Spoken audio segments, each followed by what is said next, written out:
이체급 챔피언이 된 남자, 그리고 이미 전설들을 무너뜨린 괴물. 그런데 그를 기다리고 있는 건 UFC 최강 그래플러 이슬람 마카체프다. 과연 이 둘이 붙는다면 충격적인 결과가 나올지도 모른다. 아니, 이미 마카체프는 움직이고 있을지도. 일리아 토프리아가 찰스 올리베이라를 1라운드 KO로 쓰러뜨리고 라이트급 벨트를 손에 넣었다. 그리고 많은 이들이 묻기 시작했다. 그 다음은 누구인가? 팬들은 마카체프를 외치고 전문가들도 가능성을 언급한다. 그런데 이 대결은 생각보다 더 가까이 와 있을지도 모른다. 만약 지금 이 이야기만으로도 가슴이 뛰었다면 구독 버튼 꼭 눌러주세요. 다음 KO의 순간까지 함께 갑시다. 2025년 6월 28일 라스베이거스 티모벨 아레나. 일리아 토프리아는 올리베이라와의 경기 시작 전부터 외쳤다. 1라운드에 끝내겠다. 모두가 허세라 생각했다. 하지만 2분 27초. 그는 정확히 그렇게 했다. 리버스 포지션. 일어나자마자 스트레이트 왼손 후 콤보로 전 챔피언을 그대로 눕혔다. 옥타곤 밖에 있던 마이크 타이슨의 아들 아미르 타이슨조차 인스타그램에 8개의 불꽃 이모지를 올리며 찬사를 보냈다. 하지만 이날 진짜 전환점은 다른 곳에 있었다. 경기 직후 이슬람 마카체프가 인스타그램에 조용히 사진 한 장을 올렸다. 조지아 전통 음식 하차푸리의 사진과 함께 적힌 글은 단 3글자. We celebrate. 그는 무슨 의미로 이 글을 올렸을까? 단순한 존중의 표현일까? 아니면 다음 싸움에 대한 도발일까? 이슬람 마카체프는 라이트급 챔피언 자리를 반납하고 웰터급 도전을 선언했지만 UFC 내부에서는 그를 다시 라이트급으로 부르려는 움직임이 계속되고 있다. 왜냐하면 지금 이 무대에서 그와 싸울 자격이 있는 단 한 명의 이름이 있기 때문이다. 바로 넬 마타도르 토프리아.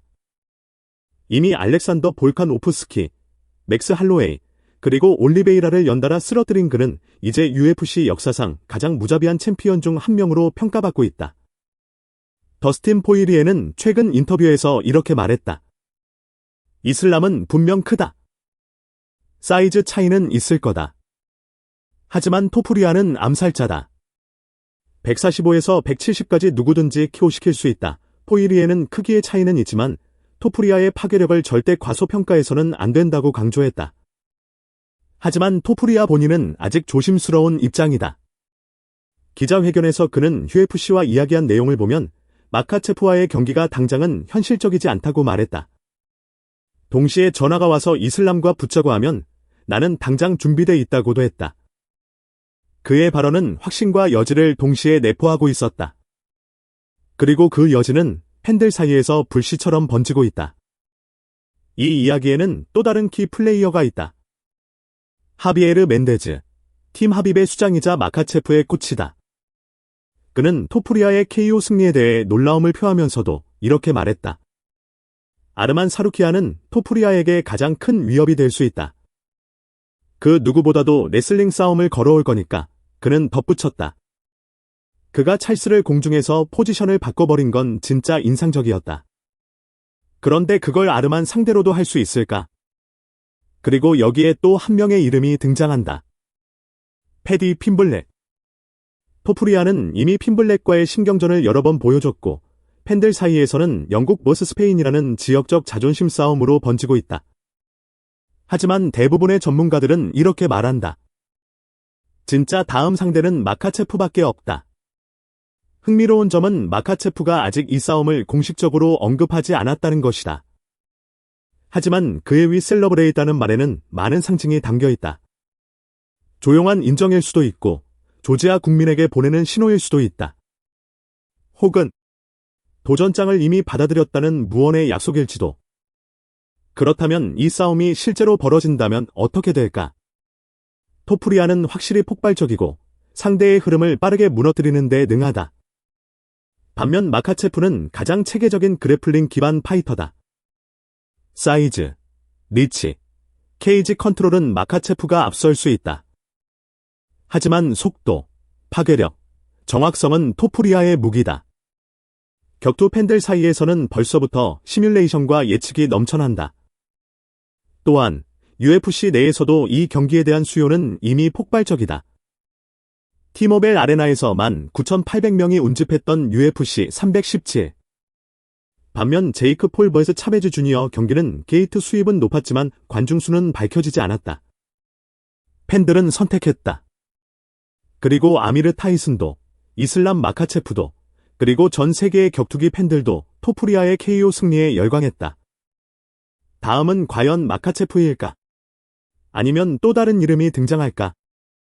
UFC는 언제나 예측 불허다. 하지만 확실한 것은 하나다. 토프리아 시대가 시작되었고 마카체프는 그것을 보고 있다. 이슬람 마카체프와의 대결이 가지는 역사적 맥락도 간과할 수 없다. UFC 라이트급은 하빕 누르마고메도프가 지배하던 시대 이후 완벽한 절대 강자가 등장하지 않았다. 찰스 올리베이라, 저스틴 게이지, 더스틴 포이리에, 마카체프는 서로를 꺾으며 챔피언 타이틀을 돌려가졌지만 그 어느 누구도 하빕의 그림자를 완전히 지우지 못했다. 그런데 지금 토프리아가 등장하며 완전히 새로운 문이 열렸다. 그가 단순히 타이틀을 획득한 것이 아니라 이 시대의 서사를 다시 쓰고 있는 것이다. 놀라운 것은 팀 하빕의 반응이다. 예전에는 토프리아를 가볍게 보거나 아직 검증되지 않은 파이터로 취급하던 팀 하빕. 하지만 UFC 317 이후 분위기는 달라졌다. 하비에르 멘데즈는 토프리아를 공개적으로 칭찬했고 아카데미 내부에서도 비선수를 반드시 분석해야 한다는 목소리가 나오고 있다. 내부 관계자에 따르면 최근 마카체프의 스파링 파트너들이 토프리아 스타일에 맞춘 훈련을 시작했다는 이야기도 있다. 겉으로는 침묵하지만 내부적으로는 이미 대비가 시작된 셈이다. 그리고 무엇보다 인상 깊은 점은 토프리아가 단순한 타격가가 아니라는 사실이다.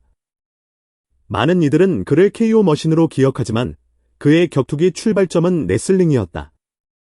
조지아에서 7살 때 시작한 그레코로만 스타일은 스페인에 넘어와서도 계속 이어졌고 지금의 체력과 포지션 전환 능력은 그 기반 위에 세워진 것이다. 올리베이라 전에서도 그는 그래플링 싸움에서 밀리지 않았고 오히려 반격의 실마리를 그라운드에서 만들어냈다. 이 점은 마카체프와의 대결에서 결정적인 요소가 될 수 있다. 이제 톰 아스피널은 더 이상 존 존스를 쫓지 않습니다. 그는 그저 자신만의 길을 걸어가기로 결심했습니다. 미련 없는 결단, 해방된 영혼, 그리고 전 세계 헤비급 파이터들에게 보내는 무언의 도전장. 싸움은 끝났지만 전쟁은 이제 시작입니다. 아스피널의 다음 행보, 과연 어떤 전설을 탄생시킬까요? 댓글로 여러분의 생각을 남겨주세요. 그리고 이 이야기가 인상 깊었다면 좋아요와 구독 잊지 마세요.